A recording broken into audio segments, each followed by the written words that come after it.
अस्सलाम वालेकुम व्यूअर्स, क्या हाल है। उम्मीद है आप लोग सब ठीक ठाक होंगे, खैर ऑफियस से होंगे। आज हम बना रहे हैं आलू वाले पराठे। तो जो आलू हैं वो मैंने उबलने के लिए रख दिए हैं।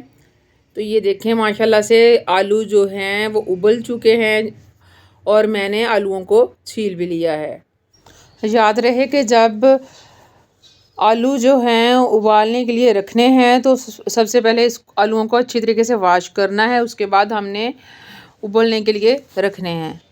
जी तो व्यूअर्स, आप देख सकते हैं कि आलूओं को हाथों के साथ ही इस तरह मैश कर लिया है।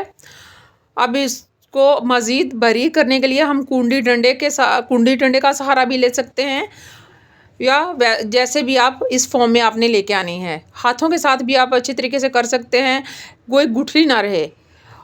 1 kg जो आलू थे और 2 अदद मीडियम साइज़ के प्याज हमने बारीक बारीक काट लेने हैं।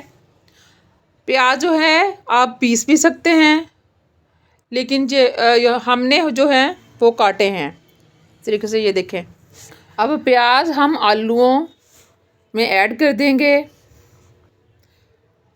आपने मेरी वीडियो फुल वॉच करनी है, इंशाल्लाह आपको पसंद आएगी। और सब्ज़ मिर्च हैं 3 से 4 अदद, वो भी हम बारीक बारीक काट के हमने डाल दी हैं।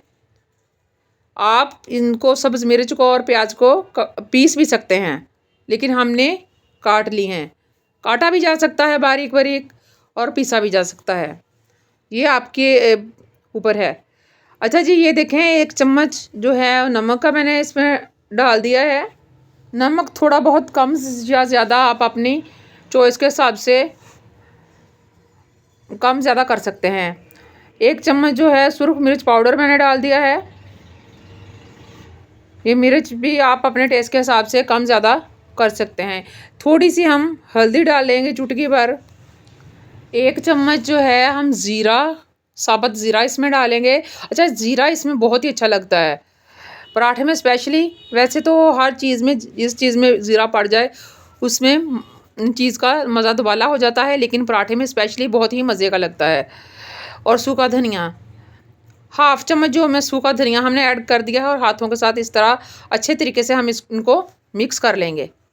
अच्छे तरीके से हाथों से ज़्यादा अच्छा मिक्स हो जाता है, बजाय इसके कि हम किसी और चीज़ से मिक्स करें। हाथों के साथ बहुत ही मज़े का ये इस तरह ये देखें मिक्स होता है। आपने इस तरीके से अच्छे तरीके से सारी चीज़ों को मिक्स कर देना है।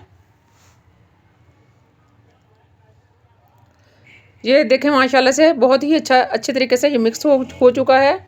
आटे का पेड़ा लेके, सिंपल आटे का पेड़ा लेके, जिस तरह हम डेली पकाते हैं, इस तरह एक हमने ये रोटी बना लेनी है।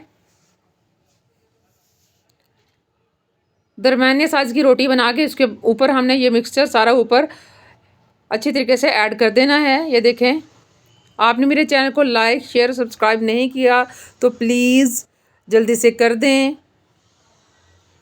मेरी हौसला अफजाई होती है। इस तरीके से अच्छी तरीके से मिक्सचर जो डाल के तो ऊपर दूसरी रोटी बना के उसी साइज़ की वो हमने डाल देनी है, और किनारे जो अच्छी तरीके से हमने हर तरफ से बंद कर देने हैं हाथों के साथ, और तवे के ऊपर रोटी डाल देनी है। ये तरीके से माशाल्लाह से कितना मज़े का पराठा बन रहा है। ये देखें लुक पराठे की, भूख बहुत तेज़ हो गई है। इसको आप दही के साथ भी खा सकते हैं, केचप के साथ भी खा सकते हैं, आपकी मर्ज़ी है कि आप ऐसे भी खा सकते हैं। बहुत ही मज़ेदार, बहुत ही टेस्टी लगता है। आपने ठंडे ठंडे मौसम में ये ज़रूर पराठा एंजॉय करना है, इंशाल्लाह आपको बहुत ही मज़े का लगेगा। इधर के माशाल्लाह से बच्चे और बड़े बहुत ही शौक़ से खाते हैं। ये दही में पुदीने की चटनी डाल के ये पराठा बहुत ही मज़ेदार लगता है, आपने ज़रूर ट्राई करनी है। मेरे चैनल को लाइक शेयर सब्सक्राइब नहीं किया तो जल्दी से कर दें। अपनी दुआओं में याद रखें। माशाल्लाह बच्चे बड़े शौक़ से खाते हैं, बड़े भी। फ़ी अमानिल्लाह।